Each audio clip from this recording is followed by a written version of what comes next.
Alrighty, guys, we are now 6-0 in our last 6 board member tier package bets on my website.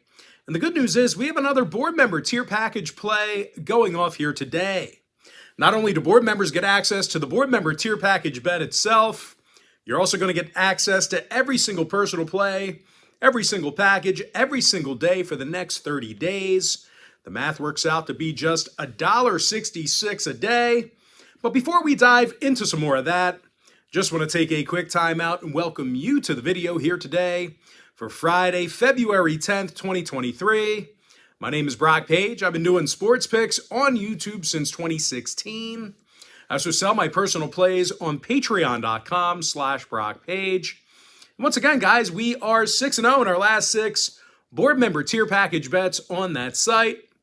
And once again, guys, not only are board members going to get access to our board member tier package play itself, you're also going to get access to every single personal play, every single package, every single day for the next 30 days. And of course, as an added bonus, you're also going to get access to my board member podcast as well. Once again, guys, the math works out to be just $1.66 a day. That's cheaper than your daily cup of coffee. It's certainly good value considering most other handicappers are going to charge you a couple $100 just for a day or two of service. Now, guys, you may be wondering what the difference is between what I do here on YouTube and what I do on my website. Well, what I do here on YouTube is I'll handicap the entire slate of games in any given sport, side, and total. What I do on my website is I actually share with you which one of these free plays I'm actually betting on personally. I currently have over 530 members who are signed up and active on my site right now. And with that, guys, let's go ahead and dive into some free content. We're going to start off with the Knicks at the Sixers, 7 o'clock Eastern tip-off. Philadelphia's -6, totals 222. But despite being favored in this one, the Sixers may have to go to work without top scorer Joel Embiid. Philly also failed to cover in their last 2 straight. And they might just get out rebounding on the offensive end of the court. The Sixers are one of the worst offensive rebounding teams in the Eastern Conference. They're facing a Knicks team who plays their best basketball on the road, and they're in the top 3 in offensive rebounding. Julius Randle grabs just about 11 boards a game. He's also the team's leading scorer. And once again, guys, Embiid's questionable to suit up. Now, for the Knicks on the other side, Mitchell Robinson's still out for them. When it comes to the total, New York saw 3 out of their last 4 stay under the number. They also held Philly to just 107 points a game in their last 10 head-to-head meetings. So if you're into historical trends, certainly want to think about that one there. Now, Philadelphia saw 7 out of those 10 contests I just mentioned, those head-to-head meetings. 7 out of those 10 games stayed under the total as well. I'm going to lean toward the Knicks +6 under 222. Next ball game, it is going to be Suns Pacers, 7 o'clock East. Phoenix is -1.5, totals 230. And as bad as Phoenix is on the road, the Pacers are really in shambles. They lost 8 out of their last 10, and they're giving up a whole lot of points at home. They're facing a Phoenix team who got the W in 7 out of their last 10 themselves, and they play some really tough defense. These guys are in the top 5 in the league in defensive points per game. When it comes to offensive production, Devin Booker scoring over 26.5 points a night. Now, total-wise, 7 out of Phoenix's last 10 did fall under the number. Meanwhile, Indiana saw 4 out of their last 5 at the Gainbridge Fieldhouse stay under the total themselves. I'm going to lean toward Phoenix -1.5, under 230. Next contest, Toilet Bowl. Spurs Pistons, 7 o'clock East. Detroit's -4, totals 234. And of course, I don't think either team should be laying any type of points here. I'm probably in a meeting between these two teams. I'm almost going to always take the points. Detroit, they lost 8 out of their last 10, and they do have the worst record in the Eastern Conference. And no real surprise here, guys. The Pistons are giving up 120 points a game on their own court. Now, they're facing a San Antonio team who truly stinks themselves, but like I said, they're catching a couple of baskets, they're catching points, they have shown some promise early in games as well. The Spurs are actually in the top half of the league in first quarter scoring on the road. They're also one of the better second quarter scoring teams on the road in the Western Conference. Now, injury-wise, Johnson, Langford, Jones, and Sochan are questionable. Devin Vassal's still out. And when it comes to the total, San Antonio saw 4 out of their last 5 stay under the line. Meanwhile, Detroit went 80% to the under in their last 10. I'm going to lean toward the Spurs, +4, under 234.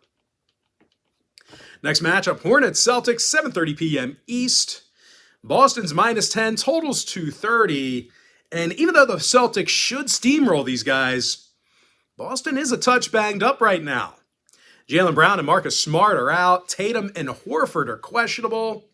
And out of Boston's last 10 ball games, they successfully covered the number only 3 times. So this is a team who's struggling covering the point spread. And this is a double-digit number. Pretty big task for them. Now, they're facing a Charlotte team who isn't really good themselves, but they have covered the point spread recently against the likes of Milwaukee, Miami, and Atlanta. And like I said, even though the Hornets stink, they're actually one of the better offensive rebounding teams in the East. Now, injury-wise, Oubre and Martin are still out for Charlotte. And when it comes to the total, the Hornets are 19 and 13 of the over in their road games. Meanwhile, Boston went 64% to the over in the Garden this year. I'm going to lean towards Charlotte +10, over 230. Next game, Jazz, Raptors, 7:30 p.m. East. Toronto's -7.5, totals 230 and a hook. And for a team laying this type of number here, the Raptors are one of the worst shooting teams in the game. They're in the bottom 3 right now in three-point percentage. They're also in the bottom 5 in shooting from the field. They're facing a Jazz club who's allowing fewer first quarter points per contest on the road than most clubs in the NBA. Lauri Markkanen grabs just about 7 defensive rebounds a game. He's also the team's leading scorer. When it comes to offensive production, the Jazz are a top 5 scoring team in the entire league. Now, injury-wise, OG Anunoby's still out for Toronto. When it comes to the total, Toronto went 60% to the under in their last 10. Meanwhile, Utah saw unders against the likes of Atlanta, Dallas, and Charlotte. I'm going to lean toward Utah +7.5, under 230 and a hook. Next ball game, Rockets, Heat, 8 o'clock East. Miami's -11, totals 223. I'll tell you what, the Heat's not really scoring enough points this year to cover. They're dead last in points per contest. They're also one of the worst field goal shooting teams in the game. They're facing a Houston club who's probably going to out-rebound Miami tonight. Houston's actually in the top 5 in the NBA in offensive boards. They're also arguably the best defensive rebounding team on the road in the West. This is a team that can grab rebounds. Like I said, they're probably going to out-rebound Miami here tonight. Now, when it comes to the point spread, Houston did cover in 4 out of their last 6 successful covers against the likes of Sacramento, Toronto, and Oklahoma City. Now, injury-wise, Kevin Porter's still out for Houston. Meanwhile, for the Heat, Lowry, Oladipo, and Robinson are still out for them. When it comes to the total, 6 out of Miami's last 9 did fall under the line. Meanwhile, Houston saw unders against the likes of Detroit, Cleveland, and Washington. I'm going to lean toward Houston +11, under 223. Next ball game, it is going to be Timberwolves, Grizzlies, 8 o'clock Eastern start time. Memphis is -6.5, totals 236. And as bad as the Grizzlies have been, I've got to imagine they can turn things around at home. They're still a dominant 22-5 in the FedEx Forum. They also have the lowest defensive field goal percentage in the entire NBA. They currently lead the league in that category. They're facing a Minnesota squad who won just 10 of 26 while traveling. When it comes to rebounding the basketball, the T-Wolves are one of the worst defensive rebounding teams in the West. Now, injury-wise, Gobert and Anderson are questionable. Towns and Rivers are still out. Meanwhile, for Memphis on the other side, Big Steven Adams, he is still out for them. When it comes to the total in this one, Memphis saw their last 4 straight at home stay under the number. They're also 9-1 of the under in their last 10 at any location. Meanwhile, Minnesota went 63% to the under in their road games. I'm going to lean toward Memphis -6.5, under 236. Next contest, Cavs, Pels, 10 o'clock East. Cleveland's -2, totals 223. Now, the Cavs really don't play great on the road. They're just 12-16 away from Cleveland. And they've averaged only 109 points a game in those road games. That actually puts them in the bottom 3 in the NBA in that category. They're facing a Pelicans team who won their last 3 straight themselves. And they play some pretty tough defense at home. They're giving up fewer points a game at home than most clubs in the West. They're also 20-9 to the under in their own building. Now, injury-wise, Zion, Liddell, and Daniels are still out. Lower body injuries for all 3 of those guys. Meanwhile, for Cleveland, Rubio and Windler are out. Mitchell and Garland are questionable. When it comes to the total, Cleveland saw their last 5 road games all stay under. Meanwhile, the Pels went 60% to the under in their last 10. I'm going to lean toward the Pelicans +2, under 223. Next ball game, it is going to be Mavericks at the Kings, 10 o'clock Eastern start time. Sacramento's the 2-point favorite, totals 233. Now, the Kings should most likely outscore the Mavs in this one. Sacramento's leading the league in points per game. Meanwhile, Dallas is one of the lowest road scoring teams in the West. And even worse than that, Dallas is dead last in offensive boards while traveling. They're facing a Sacramento team who's mostly healthy at the moment, and they're led by one of the league's best rebounders in Domantas Sabonis. Boney's currently 2nd in the NBA in rebounds with 12.2 a game. And no real shocker here, guys. Sacramento's currently leading the NBA in defensive boards at home. Now, injury-wise, Kleba and Bertans are still out for Dallas. Doncic is questionable. When it comes to the total, Sacramento is 63% to the over in the Golden One Center. Meanwhile, the Mavs on the other side, they saw overs against the likes of Utah, Golden State, and Washington. I'm going to lean towards Sacramento -2, over 233. Next matchup, it is going to be Thunder, Blazers, 10 o'clock East. Portland's -3, totals 242. Now, the Blazers are scoring 120 points a game at home, and they actually shoot a lot better than OKC does. Now, out of the Blazers' last 9 ball games, they did get the W 6 times. Dame Lillard's dropping a team-high 30 points a night. Now, they're facing an OKC team who's 7 games below 500 on the road this year, and they've played some pretty bad defense in those road games.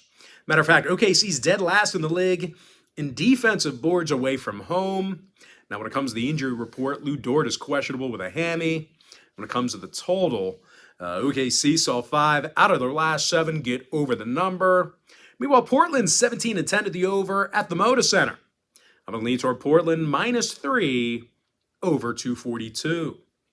And with that, guys, we're going to jump into our next and final matchup for the video. It is going to be Bucks at the Clippers, 10:30 p.m. East. The LA Clippers are -2, totals 223. Now, the Clippers are going to work without Kawhi Leonard. They're also the worst offensive team in the league at home. They're currently scoring fewer points per contest in their own building than any other team in the NBA.